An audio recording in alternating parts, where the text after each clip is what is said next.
지난 대선 기간에 박근혜 당선인의 최근 거리에서 당선인의 입으로 활동해 오신 분을 지금 연결해 보겠습니다. 누구보다 길고도 또 힘든 시간을 보내셨겠죠. 새누리당 중앙선대위 이상일 대변인 연결되어 있습니다. 안녕하세요. 네, 안녕하세요. 예, 많이 이상일입니다. 기쁘시죠? 네, 정신없습니다. 이제 중앙선대위는 이제 오늘 오후 2시 반에 해단식을 갔습니다. 그런데 저는 이제 당 대변인 겸 중앙선대위 대변인이라서 계속 대변인 역할을 해야 될 것 같습니다. 대변인 두 개 중에 하나는 이제 조금 있다가 마무리가 되겠네요. 네네네. 예, 지금 선대위 해단식 말씀하셨는데 이제 2시 반부터 한다고 들었습니다. 30분 남았는데 네네. 해단식 자체가 상당히 축제의 분위기인 것 같은데 분위기 어떻습니까? 네, 아주 좀 박수입니다. 국민들께서 이렇게 지지를 해주신 거. 그래서 국민들께 진짜 감사드리고요. 예. 저희들로서는 참으로 보람 있는 일을 했다 이런 어떤 자부심도 생깁니다. 그런데 이제 중요한 건 앞으로 정말 잘해야 되겠다. 예. 국민들께서 이렇게 지지해 주신 그 뜻을 겸허하게 받들어서 박근혜 후보가 선거운동 기간 동안에 각종 공약을 했는데 그거는 이제 그 메시지는 결국은 민생을 잘 챙기겠다는 거였거든요. 국민 대통합하고. 그러니까 그걸 이제 저희 새누리당이 총력적으로 뒷받침을 해서 국민들이 이 정치권에 갖고 계신 불신을 조금이라도 걷어내려는 노력, 그거를 이제 애명걸면 저희들이 해야 된다는 이 초심을 계속 유지해야 되겠죠. 예. 어제 그 투표 시간이 지나갈수록 투표율이 기존보다 상당히 높았잖아요. 네네. 출구조사 결과가 나오기 전까지는 상당히 긴장하지 않으셨습니까? 네, 저희 일부는 그랬습니다. 그래서 오늘 일부 언론에 기사도 났지만 사실 제가 상황실에 내려가서 그 출구조사 결과를 좀 먼저 알아서 이 50점일 때 48.9다 그 얘기했더니 다들 좋아하셨고 했는데요.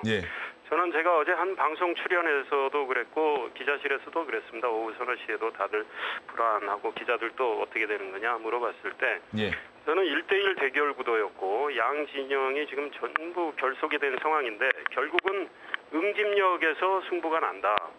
박근혜 후보 지지층의 응집력 대 문재인 후보 지지층의 응집력. 여기서 어디가 강하냐에 따라서 결판이 난다. 그런데 저는 박근혜 후보의 응집력이 강하다고 믿었습니다. 왜냐하면 여론조사 보면은 로열티가 박근혜 후보 지지층이 제일 강했거든요. 지금까지 한 번도 그쪽에서 밀린 적이 없었고 또 지역별 세대별 투표율이 중요한데 지역별로는 이제 당장 눈에 잡히기 때문에 지역별 투표율이 저희가 우세 지역에서 꽤 높았거든요. 그다음에 충청, 강원에서 저희가 우세한다는 걸 알고 있었고 그다음 세대별 투표율은 몰랐지만 어찌됐든 그 세대별 투표율 50, 60, 70 세대의 이 투표율이 높을 거라고 예상을 했기 때문에 크게 불안해하진 않았습니다. 다만 새누리당의 앞으로 과제는 20, 30, 40 이 세대에 우리가 좀 더 다가가서 이분들의 그 고민과 이런 걸 저희들이 경청을 하고 또 해결하려는 노력, 공감하려는 노력 이런 것들이 필요할 겁니다. 지금 대북 관계도 그렇고 많이 강국들의 정권이 많이 교체됐잖아요. 네네. 그래서 오늘 그 박근혜 당선인이 주미 대사, 주중 대사를 만날 예정인데 이렇게 바쁘게 또 대외 행보를 보이는 것 같은데 그들과의 관계는 특히 어떻게 유지가 되겠습니까? 그 부분이 상당히 걱정이 많던데요. 지금 이제 만나고 계실 겁니다. 주미 대사. 그런데 이제 박근혜 후보를 국민들께서 선택해 주신 여러 가지 이유 중에 하나가 박근혜 후보가 이제 경험이 많고 또 이 국제적으로 여러 가지 외교 관계를 당 대표하시면서 많이 맺어왔거든요. 그래서 대한민국의 제일 중요한 나라라고 할 수 있는 미국, 중국과도 이 외교적인 그 친분이 굉장히 두텁게 쌓아왔습니다. 그래서 그런 것들이 이제 안정감을 줬고 결국은 대한민국의 국격과 국제적 위상을 누가 더 높일 수 있는가. 그다음에 지금 북한이 장거리 미사일 발사하고 제3차 핵실험 준비를 하고 있는 걸로 알려진 상황에서 누가 국가 위기관리 능력이 있는가. 이런 면에서 결국은 국가 위기관리를 하려면 이제 우리 한반도 주변의 사관과 이 외교 노력이 제일 중요한데 그런 면에서 박근혜 후보의 그 안정감, 경험 이런 것들을 국민들이 평가해 주신 거라고 생각하고요. 박근혜 후보가 실제적으로 미중의 이 지도자들과 굉장히 친분을 많이 쌓아왔고 우리 국민들께서 잘 아시지만 독일의 메르켈 총리하고도 아주 가깝고요. 그런 것들이 있기 때문에 앞으로 외교는 상당히 안정된 이런 모습으로 이제 박근혜 정부가 출범하면 외교에서는 저희들이 뭐 크게 흔들림이 없을 거라고 생각합니다. 예. 외교에 대해서는 자신감을 보내주셨는데요. 근데 이제 반대쪽에 문재인 후보 캠프 쪽의 패인을 약간의 새누리당에서 분석을 해 주신다면요. 네. 투표율이 높으면 당연히 문재인 후보 캠프가 유리하다 이런 분석이 상당히 많았는데 많은 정치 전문가들도 틀렸습니다. 네. 근데 75.8%의 투표율이 보였는데 문재인 후보가 패한 그 원인은 새누리당 어떻게 보세요?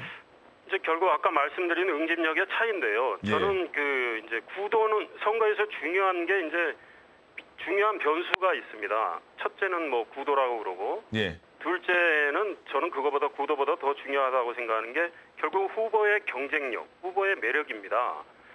저희가 이제 지난 총선도 돌이켜 보면요, 총선에서 새누리당이 전반적으로 어려운 환경이었다고 하지 않았습니까?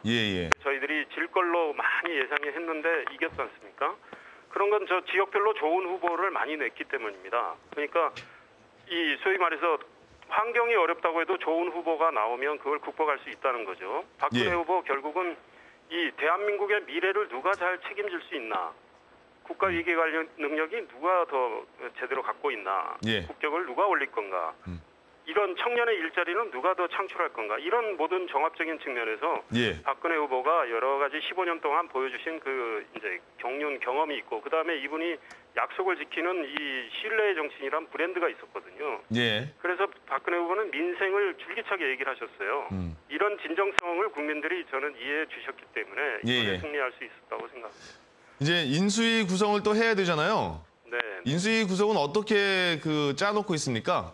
현재 인수위와 관련해서는 제가 보기엔 누구도 아는 분이 없다고 생각합니다. 지금 이제 당선인께서 뭐 이 문제에 대해서는 언급을 안 하고 계신 걸로 알고 있기 때문에 본인이 이제 구상을 하고 계시겠죠. 그래서 지금 인수위와 관련해서 나오는 여러 가지 뭐 일부 언론 보도나 또 돌아다니는 이야기는 사실은 뭐 추측에서 비롯된 거 아닌가 싶습니다. 현재로서는 뭐 인수위와 관련해서 알려진 건 하나도 없는 상황입니다. 그럼 당선인은 인수위에 대한 구상을 하고 있다 이렇게 말씀하셨는데 아마 하고 계시리라고 생각을 하죠. 그러나 다만 그와 관련한 어떤 얘기도 당선인으로부터 들은 건 없습니다. 그럼 보통 인수위에 대한 구상을 만약에 하고 계신다면 누가 그 전에 상의를 해서 이렇게 짜는 겁니까? 글쎄 이제 당선인의 장점 중에 하나가 이제 국민들께서 이제 일부 오해하고 계시고 이러지만은 이 많은 이야기를 이 당선인이 경청을 하고 있어요. 저희들도 뭐 안에서 잘 알지만 여러분들의 의견, 또 국민들의 의견, 전문가들의 의견을 듣고 이제 본인이 이제 판단을 하시겠죠. 현재는 이제 뭐 좀 나름의 구상을 하고 계시고 이제 그러는 상황이 아닐까 싶습니다. 그러면 이제 옆에서 지근거리에서 계속 대변인으로 활동해 오셨으니까 의중을 어느 정도 많이 안다고 생각이 드는데요. 대탕평 인사를 펼친다고 했는데 인수위도 외부 인사도 계속 영입 시도를 하실 수 있을까요? 뭐 과거 전례도 그렇고요. 인수위에 외부 인사들이 많이 옵니다. 그러니까 김대중 대통령 같은 경우도 이제 저쪽에 민정계 출신을 비서실장으로 쓰셨죠. 그런데 아마 인수위 때부터 아마 쓰셨어요. 그러니까 이제 김중권 전 대표였죠. 그러니까 외부 인사들을 많이 저기를 하실 텐데 이제 인사와 관련해서는 뭐 저희들이 아는 건 없고 박근혜 후보의 그 마음가짐은 저는 이거 하나는 확실하다고 생각합니다.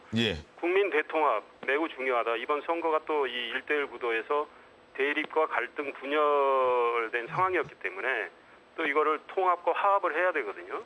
그러려면 박근혜 후보가 이제 슬로건이 결국은 국민 대통합, 굉장히 앞세운 슬로건이었는데 그거를 확실히 하시려면 결국은 인사 대탕평 본인도 강조를 하셨고 또 균형 인사 이런 걸 강조하셨기 때문에 저는 그거를 실천하시리라고 생각을 합니다. 이명박 대통령이 축하 인사를 뭐라고 하셨습니까? 그거는 제가 언론 보도된 거는 봤는데 제가 뭐 직접 전해드린 건 없어서. 그럼 이명박 대통령과 박근혜 당선인의 회동은 뭐 잡혀 있는 게 있나요? 현재로서는 없습니다. 뭐 이제 적절한 시기에 뭐 만나실 수도 있다고 생각하는데 현재로서는 뭐 그와 관련해서 제가 들은 이야기는 없습니다. 알겠습니다. 이제 한 20분 남았으면 선대위 해단식이라서 거기 또 참가하셔야겠네요.